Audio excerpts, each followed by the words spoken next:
Hey guys, welcome back to Wild Style. So I want to do a quick tour of what's working well. I feel like a lot of things in my yard have struggled this year. We had a hot, dry winter and a hot, dry spring, and so everything just kind of has struggled. But I do have a few things that are looking well, and I wanted to show you those few things that are working. I feel like I have too many things that didn't work to show you that, especially in the garden. We've had some real struggles there this year. Part of that, I think, was the compost that we used this year. But let me show you some of the plants that we have planted that have done well and seem like they're really taking off. Okay, so these are the container pots on the front porch. They get full sun, I would say, most of the day. They're starting to get a little bit of early morning shade as these bushes grow up bigger, but really they're in a lot of sun. So in here I have some lantanas that are looking just beautiful. And I just love these that come out. Looks like they come out kind of pink. And then they also have turned to like reds and yellows, and it's a fun plant. If you don't have lantanas, those are fun. Up behind this is going to be some dahlias. These ones are not blooming yet, but the ones on the mirroring pot on the other side of the porch are. So I'm gonna jump over there and show you those. So this is the mirroring pot to the other one. The lantana in this pot is down there, but it's just struggling. It's not doing as well. So I'm not sure why. It might be that it's getting a little bit overtaken by the dahlia. That happens sometimes. Okay. Maybe just turn that back just a hair. But the dahlia is this variety, which is just beautiful. It's got a mixture of white and yellow in that flower, so definitely white in the center with the yellow hints, and then around the outer edge is yellow. These are just gorgeous when they come out of there. And then this pot also has snapdragons that's doing well. This is the first time I've actually had snapdragons succeed, and they are beautiful back just up here behind the dahlias, so it's actually a beautiful combination. And then if you could picture the lantanas growing there, that would be perfect. But for whatever reason, the snapdragons in the other pot completely died. So I have no snapdragons over here, and I have these ones that are doing amazing on this side. So, okay, I got some beautiful roses. They're kind of at the end of their cycle there. These are ground roses, so they just kind of stay in bush on the ground there. Dahlias are doing great. These are beautiful. This plant actually, I planted here, and then we got a really late spring snowstorm, just one, and it killed off everything, and these have taken, it's probably been at least 2 months now to recover and bloom from that. So these are finally starting to look good, but these containers on both sides of the porch are looking well and doing good. It's hard to see, sorry. This is a hot sunny afternoon, but that's a little better. Okay, so the hardy hibiscus that we planted the other day, if you'll remember, it had yellow leaves. It looked like it was kind of dying. It was not happy in that pot. We put it in the ground, the leaves greened up, and now it's blooming. This is Candy Crush hardy hibiscus.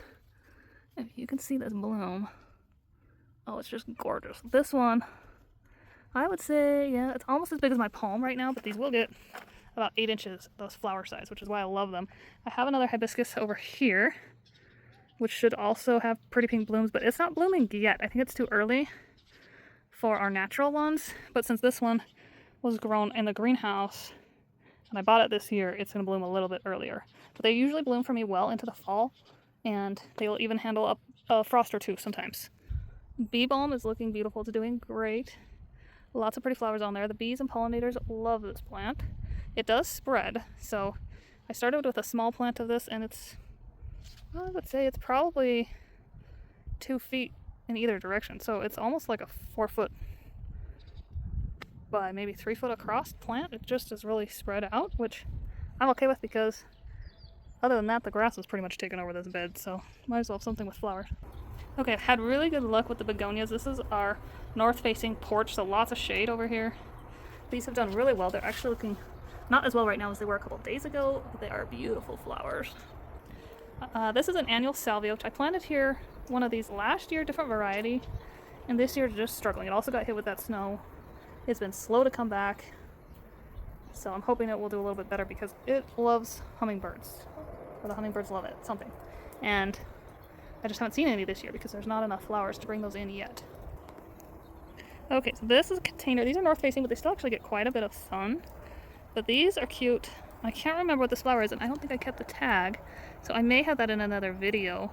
But it survived the snow, and it's just flowered the whole time I've had it in here. Just these little white and yellow flowers.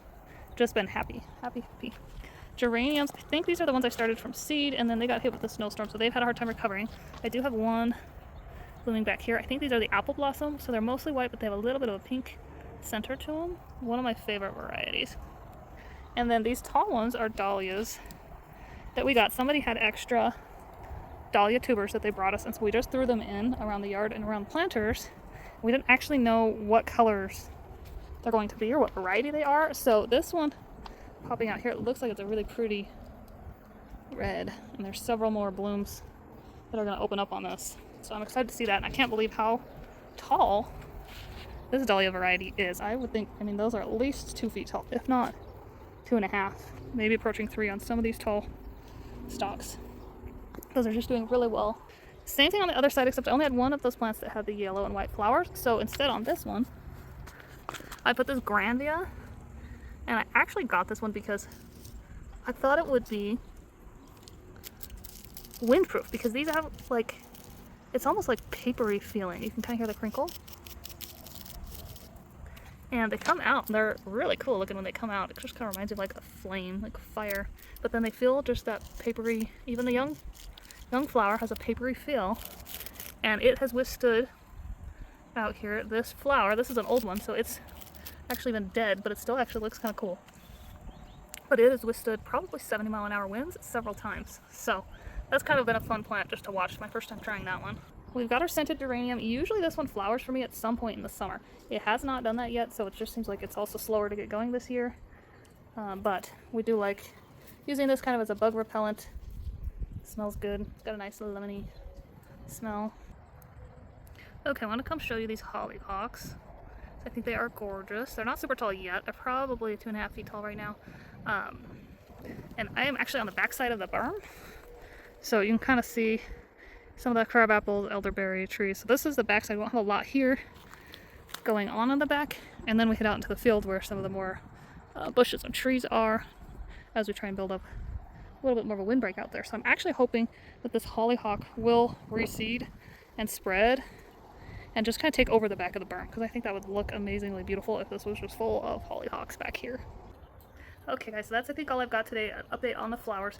Everything has struggled because we just had hot and dry, and then we had a random harsh snowstorm at the end of May. So while we thought everything was going along perfectly, it then died back, and it's now had to regrow. So it's just been a really, really hard year, but we're enjoying what has come and what does grow, and that's all you can do, especially when you're trying to garden in Wyoming, where we're just hot and dry and we have crazy weather. Thank you guys for watching. We'll give you some more updates a little bit later on as things progress. If I see some more stuff start to pop out or succeeding, I will let you know. Thanks for watching.